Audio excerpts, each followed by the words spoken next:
very overwhelmed, Bharti. I mean, every filmmaker dreams of a day where your film is going to be loved across critics unanimously, where you dream of a day where you'll get 4.5 star ratings, you're going to have audiences giving standing ovations, crying in tears, getting calls from everywhere. And it's been very overwhelming, and me, my team, we're just talking to each other. We're just full of gratitude and grateful for the love that we've been getting with Huck. ऐसा कोई audience का reaction जो तुम्हारे पास है जो तुम share करना चाहोगे, because subject like this is so relevant even today? I mean, मुझे इतने लोगों के मैसेजेस और कॉल्स आए हैं. एक मैसेज बहुत स्ट्रक किया मुझे कि मेरे डीएम्स में आया कि ये कहानी मेरी माँ की है. एक मैसेज आया कि I am a Muslim and this is what the true meaning of Quran is. And a lot of people in general, a lot of people across communities and friends and families were generally scared of wondering कि ये क्या है, agenda है, propaganda है, क्या होने वाला है. और फिल्म देख के, इनफैक्ट टीज़र देख के ही मतलब लोगों को काफ़ी सांस और हाथ मिलनी चालू हो गई थी कि ये वो पैटर्न फॉलो नहीं करेगा. बट फिल्म देखने के बाद तो मतलब जिस तरह से उन्होंने सराहा है इस बैलेंस अप्रोच के लिए, जिस तरह कहानी निकल कर आई है कि एक बहुत ही इमोशनल कहानी है एक औरत की, and they have loved it. They really connected across the board.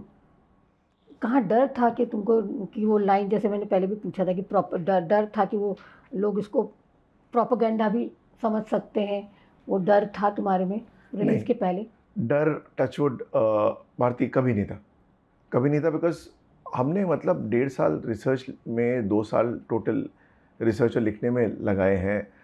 मुझे और मेरा और ऋषु का मन और दिमाग पता है, हमको पता है हम किस उद्देश्य से फिल्म बना रहे हैं, हमारे मन में क्या है. और जब आपका मन सच्चा होता है ना तो आपका डर ख़त्म हो जाता है.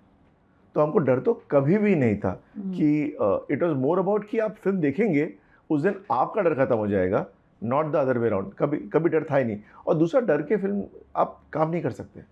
डर के फिल्में मत बनाओ. फिल्में बनाओ निडर होके, काम करो, लिखना है लिखो, बिना बिना डरे लिखो. बिकॉज आपका मन साफ है तो किस बात का डरना. आप एक बहुत ही इमोशनल, बहुत ही हाईली कन्वर्सेशनल चीज़ बना रहे हैं. और जब आप उसका बेसिस रियलिटी में रखते हैं तो किसी को कोई दिक्कत नहीं होती. जब आपके मन में इज्जत है, आपके दिमाग में प्रेम है, तो फिर फ़र्क नहीं पड़ता. शाहबानो ही क्यों? शाहबानो क्यों नहीं? शाहबानो कुछ जजमेंट था, उसकी गूंजें आज तक हमारे देश में चलती हैं. नंबर 1. नंबर 2, सिर्फ एक बंदा है. काफ़ी कहानी के बाद मैं काफ़ी सोच रहा था कि कि अगला क्या बनाऊँ. और जब शाहबानो के जजमेंट का मुद्दा आया तो मैंने रिसर्च करना शुरू किया और मैंने डिसाइड किया कि मुझे ये एक शादी की कहानी बनानी है, स्टोरी ऑफ अ मैरिज, जो कि एक डोमेस्टिक डिस्प्यूट था जो कि देश का मुद्दा बना. एंड उसी अप्रोच से हमने इस कहानी में लिखना शुरू किया, जहाँ हमारे 2 किरदार बने, शाजिया बानो और अब्बास खान. और मेरे लिए अब्बास का समझना बहुत ज़रूरी था. बिकॉज एक होता है कि आपने कैरेक्टर लिख दिया, उसको विलेनाइज करना 1 सेकंड में कर दो.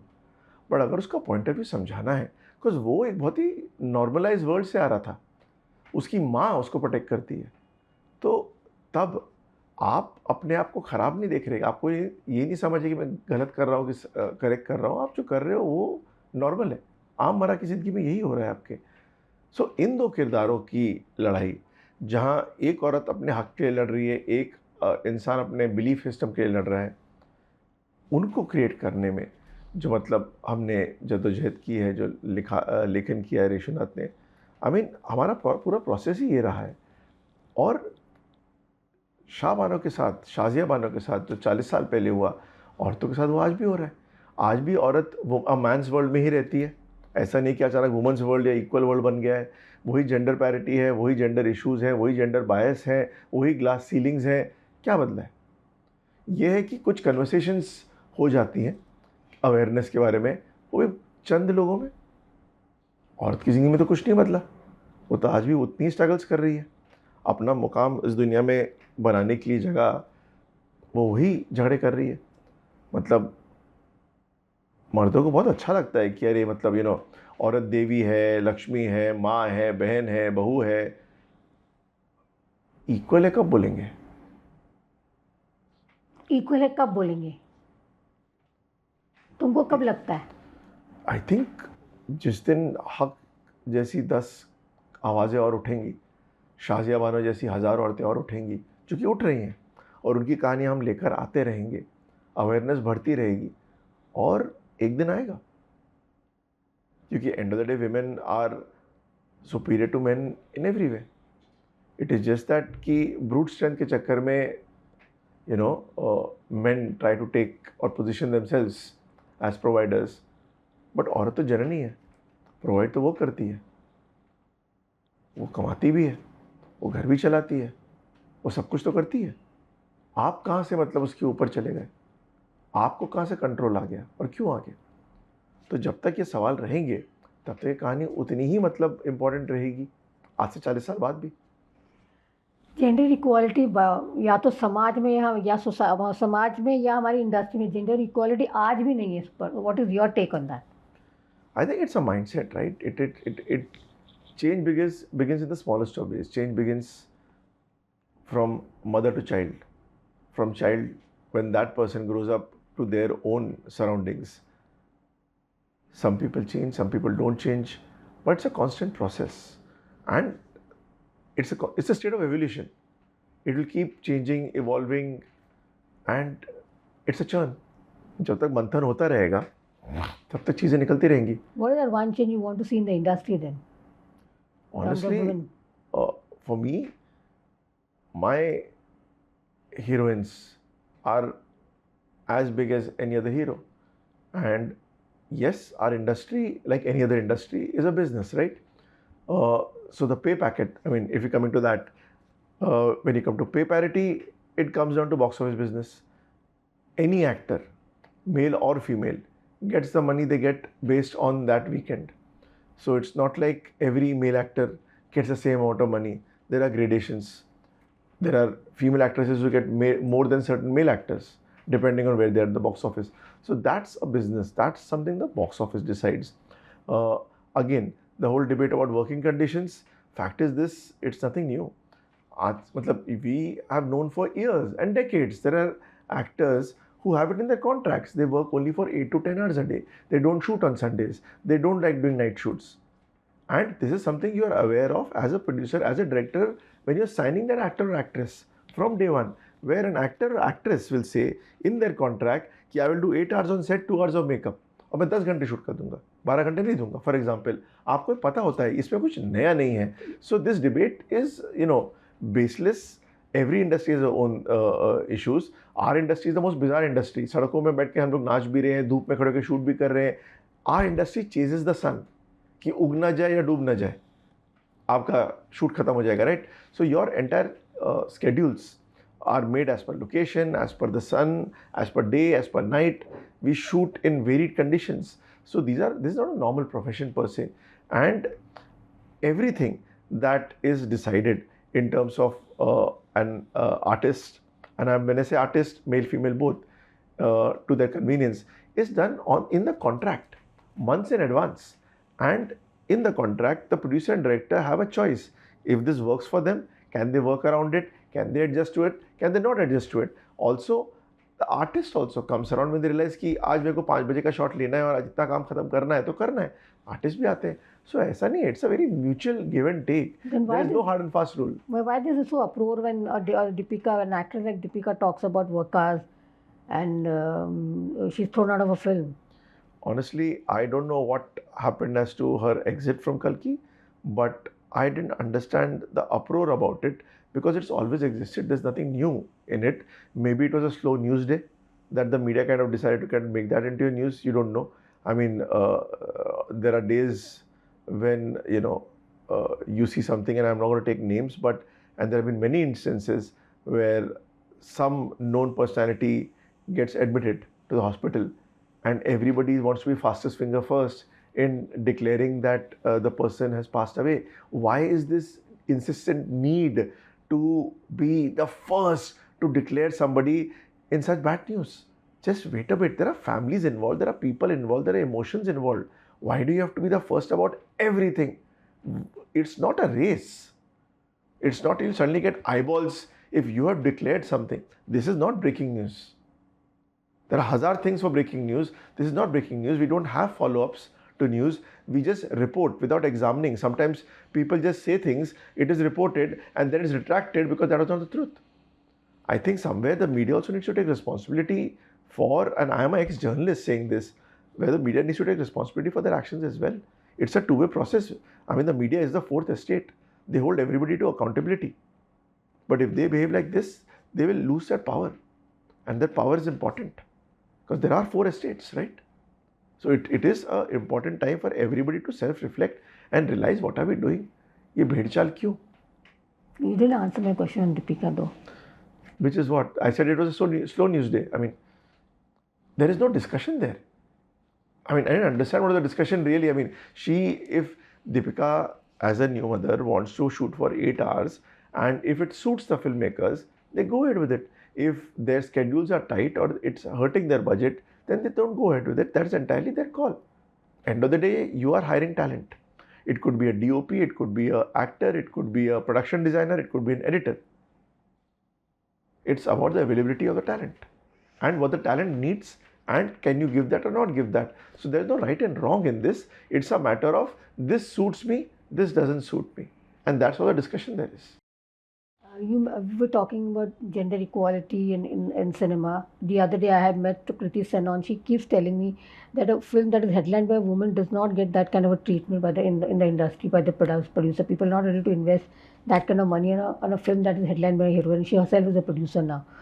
So fact is this, female-led films are made across the country in every language. Are they made in as many numbers? No. What is the reason? I don't think the industry is averse. ये industry ने mother India भी बनाई है, ये industry ने कहानी भी बनाई है, ये इंडस्ट्री ने हक भी बनाई है और हर साल फीमेल लेड फिल्म्स बनती आती हैं. जो वॉल्यूम है is different, and I think that's different more because it comes down to business again. It comes down to audiences. It's literally, our business is dictated by the box office numbers. If action films are working well, people will make more action films. If suddenly newcomers are being welcomed by audiences, more films with newcomers are made, more love stories are made. There are different seasons, and every reason for that season is dictated by one and one thing only, and that's monetary. Yes, it's sad because we are an artistic field. We should have that vast choice of exploring more and more stories. But right now the volume of films being made in the last few years is less because of the drop of footfalls across the sectors, across countries, not just India. Hollywood is facing the same issue right now. The advent of streaming has kind of given the audiences more choices. When an audience knows that 3-4 महीने बाद I'm gonna, or even sometimes 4 हफ्ते या 5 हफ्ते बाद I'm gonna see the film in my house. Why should I pay money? So that has started changing the paradigm of the business per se. So end of the day, the business also is rediscovering itself. There is a state of flux, and once that self corrects and course corrects and everything kind of falls into place eventually, that's a Shrishti ka niyam hai. Things will come into place. But fact is, yes, women-led films are made. Sometimes they are made more in 1 year. Sometimes they're made less, but they exist. The volume of that will decide by the audiences in terms of how much they come and patronize it. Coming back to your film Huck, Yami Gautam, she was the only choice for that character. How? Yami Gautam was my choice from day one, to a point that before the screenplay was written, I went to her with a story of Huck, and she loved the story. And she said, once the screenplay is ready, I want to read it. I went back to her with the screenplay. She loved the screenplay. She was on board. And her only question was, who's playing a boss? And that's a question we kept thinking of while writing the film. And I need someone with charm, someone with integrity, someone who could make himself understood, someone with so much of depth of talent that he could do a world building of 2 decades within a span of 5 minutes. And sometimes in life, you want things and you don't ask for it. I have realized what's the worst that can happen if you ask for something, you'll get rejected. So with that in mind, me and my casting director Shivam Gupta, we went to Imran Hashmi and I narrated the film to Emraan. He loved the idea. He said, I have questions. So I gave him my script. I said, whatever questions you have, the answers are in my screenplay. He read the script. 4 hours later, after the meeting, I had a call from him. I'm on. I have a few doubts. I said, for that, I have 2 things to say to you. Trust me. He trusted me.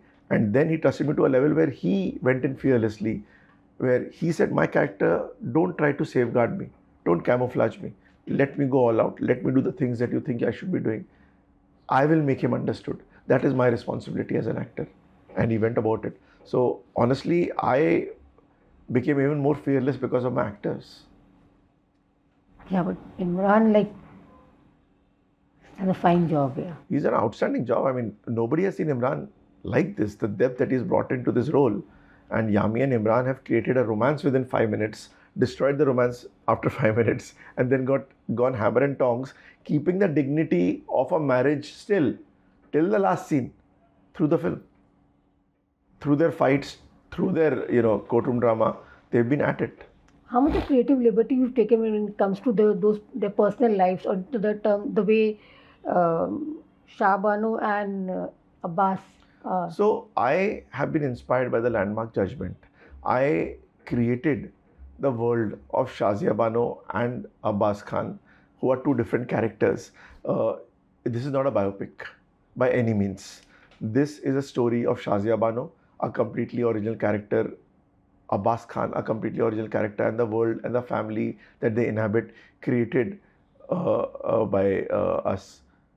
It's not a biopic. I just want to reiterate that. So that allows me to create a world. In this, Shazia Bano is a 5-time Namazi. Her father is a Maulvi.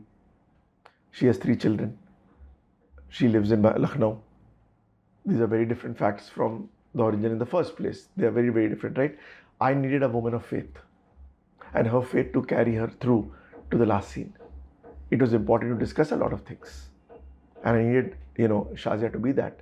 I had Yami learn the Quran. I had her learn Arabic verses of the Quran, which she quotes in the film as well, with the same lingo, the same way it's pronounced, and different from the way it's pronounced in Arabic countries as to the way it's spoken in India by women out here. So she had to understand that lehza, and also it's set in 70s and 80s. So the language was different. This is the world of Ganga Jamuna Tehzeeb, a time when Bismillah Khan would sit on the Ganga and play the Shehnai. So the language is different. This is a world before before 9/11, where today it's much more polarized, where people try to show their faith in what they wear. That was not the world then. Women look the same across the board of a region. They looked part of a culture. They were not differentiated. Nobody tried to kind of, so there are no hijabs in Huck, if you notice that. The characters look as Indian as possible. The language is very Hindustani. So all those things we weaved in, worked in. Shazia Bano is an uneducated woman who has only studied the Quran, and she only knows a few words of English, which she has difficulty saying. Her version of shopping is marketing, for example, because she has heard of market. So these are small things that we kept adding. We talked to the locals out there to kind of get a sense of the language, of rituals, of customs, of the way women behave, men behave, how the house runs. And we try to bring that in completely into the picture.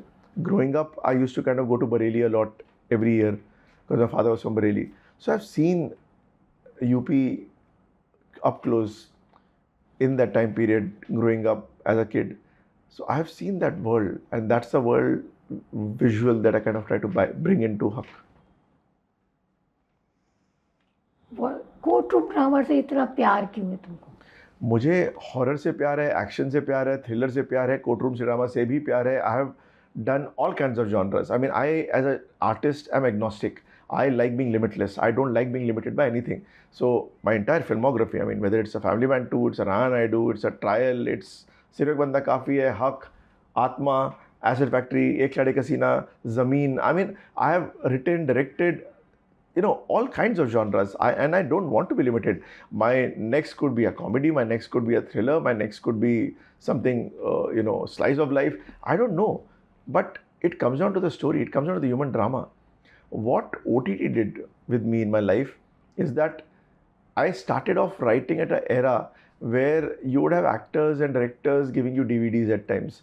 Pushing in an original idea also meant giving references to just help convert that into a sale. Till a point where I wanted to just have my original voice out. And when OTT came in the picture, I was the first directors to get into OTT. Before Netflix and Amazon, there was Woot. And I did 2 shows for them. In fact, Monica Shergill was heading Woot at that time. And she gave me 2 shows to do, Yoki Obro and Kaushiki, which I did then. So I did long format in the earliest kind of moves per se, and that allowed me the freedom to explore and discover. And streaming by nature is a very global voice. It's a very it's an international medium in the sense that you are not held by diktats of Friday commercials. You are allowed to explore characters, depth, storylines, and stuff.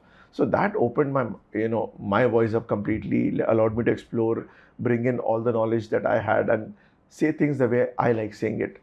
And that's what I've been carrying forward as well. Manoj Bajpayee, ये सिर्फ tell me about सिर्फ एक बंदा है first and then Manoj Bajpayee Association. How when thought of Manoj? So my journey in films has begun because of Manoj Bajpayee. When I was a journalist, I was doing an online chat with Manoj Bajpayee while I was in Dirtector.com in Hansal Mehta's house.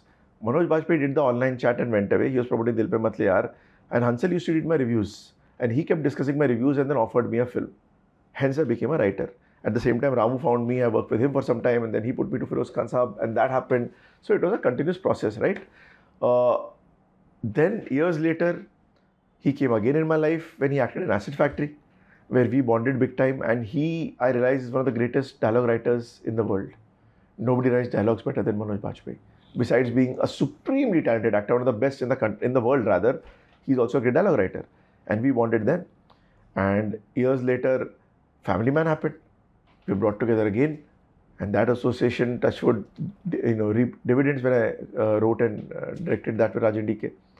And then when Sirf Ek Banda Hai Kafi was happening, he was my first and only choice. I went to him, and he asked me, "Are you directing?" I said, "No, I'm planning to kind of create and produce this, and plan to get a director." And we got Appu in, and by the time the script was done, all the cast was done. I got my whole teams in, and Appu and we made the film together.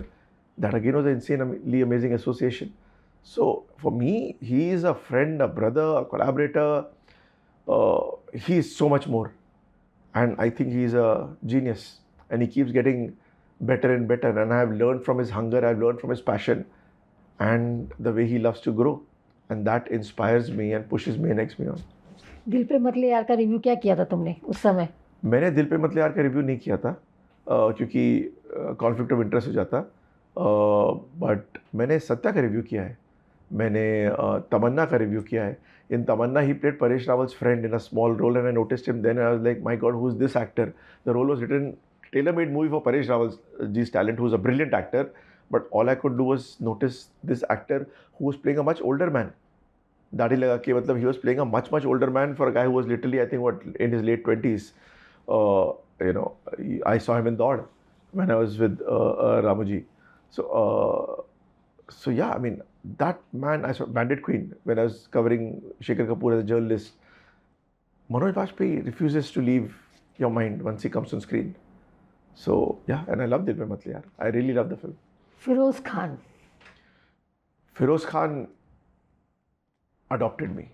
He fell in love with this 20-something boy and made him family. I was like his adopted son. He was my mentor, a father figure, a friend, a very, very dear friend. And he would listen to me creatively when I had done nothing. He gave me the love and respect which I try and paint forward to whoever I can in my life. But the way he treated me, and the world called him Casanova, but I have seen him. He was a thorough gentleman. He could charm a woman from the age of 90 to 19 because he gave them respect. There was no malice. There is good touch and bad touch. There is the look. The way he would hold a woman's hand, the way he would treat them, the way he would talk to them. There is only and nothing but charm in his heart. He came from love. He was such a well-educated, well-read man, and all self-taught. He had read the Gita, the Quran, the Bible. He would quote, Oscar Wilde at a drop of a hat. And I love that about him. And he lived his films. He would be singing his songs all the time of his next and planning ahead. He lived, and he lived unapologetically. He was never apologetic about anything. He was out there. This is me, accept me as I am, or get out of my face. If he loved you for life. If he didn't love you, get out of his way. I think he was the last man among men kind of, person. A true original. I miss him and love him. You worked with him on Jaan Nashee, yeah. And Ek Lade Ka Seena. He acted in an outside director's film after 18 years for the first time with my film. And tell me about when Jaan Nashee didn't really work for Dean, How did Firoz Saab react? He started planning the next. He was ready to move on to the next. He had seen life. He has seen success and failure, and he didn't let that define him. Success and failure didn't define Feroz Khan. His work did. His passion for his work did. And that never flagged for a second. He was as inspired and moving on. He already had songs recorded for his next film. He had ideas which he was discussing for his next film. So, no, he never stopped. A rolling stone gathers no moss. His rule is simple in life. No matter what happens, the sun will still rise. Life will still move on. You have to keep on moving. You cannot stop because life is not going to stop for you. And that's the, diktat that I took to my heart, and that's the way what I believe in, and keep moving on. I have seen a lot of failure as well, and I've seen success in the last few years. But for me, failure taught me everything. Success teaches you nothing. Success only gives you the power to say no. You're less scared to say no if you're successful. But failure teaches you everything. And the biggest thing failure taught me was, don't take it seriously. Get up, dust off, move on, move on, move on. And one day, life will get tired of throwing you down. It will open the door and say, walk through. And that's what's happened to me. Kurbani is happening again? You're right. I have no idea. Kurbani is there on my IMDb profile. Somebody keeps posting that I'm doing Kurbani. I would love to do Kurbani, but no, Fardeen has never discussed it with me. I have not discussed it with him. I have seen Kurbani multiple times. I love the movie. I would love to reinvent it for the new age, but no, it's not on the cards at all. So I don't know. But it's on my IMDb. There are 2 films on my IMDb, both of which I am not aware of. So, what is that one? You worked with Firoz Khan. You worked with Bunty, that is Milan Luthria. You worked with Sanjay Gupta, correct? This Ram, of course. What is that one thing you've learned from? Because they're different schools. They come from different schools. What is that one thing that all of them taught you that you apply in your cinema today? I think respect for the craft, where you don't think you're bigger than the craft. I learned different things from different people. For me, the biggest thing was respect the craft, respect the people you work with, and creating trust in your collaborators is very important. When your collaborators feel safe, they will open up 100%. So when you come to my set, you'll find experience that everybody's happy. Everybody's feeling light and giving the 100%. Nobody's scared to say a bad idea, as long as they're sharing ideas. When they give an idea, or if they kind of say there's a problem, they come with a solution. So those are things that, with all my experiences, I assimilated the good, the bad, and distilled it into what I need to learn. And create in my working space is a space where you can collaborate, where your collaborators are happy. And that's very important to me. I derive my energy from happiness. What is that one thing you learned from Mr. Ram Gopal Varma? I think I learned my entire craft of screenplay writing from Ram Gopal Varma. I learned my shot division, my staging, entering into a scene late and exiting early from Ram Gopal Varma, staging from Ram Gopal Varma. I have seen his films, countless of times. And those 7-8 months that I spent with him, Ramu's not the kind who'll sit and teach you. You take what you want from him. You can go out abusing him. He won't have a shikan in his heart saying he's abusing me. You can go out praising him. He won't care a damn whether he's praising me. Ramu doesn't care because Ramu's too busy living his life and creating and being in the moment. But if you are like a sponge, you'll absorb the best of Ramu. I absorbed everything I could from Ramu. This is before he made company. And I wrote and we discussed, and he would break down ideas and scripts. It was the most magical time of my life. Ramu is my film school. Impact of Huck on society. You think cinema makes an impact on society? Does it bring about change? I don't know if cinema brings about change. Society does change cinema per se. But I know this for a fact that a lot of people have had their eyes opened after watching Huck, with the kind of feedback that we have got, that we didn't know that this was also there. A lot of people kind of have come back to us, me, my actors, my technicians, my writer Reshu, have kind of got the feedback that a lot of people have said that we didn't know this, or we wish the world knew this, and now the world does. and that's opened their hearts and mind in a very different way. Thank you very much.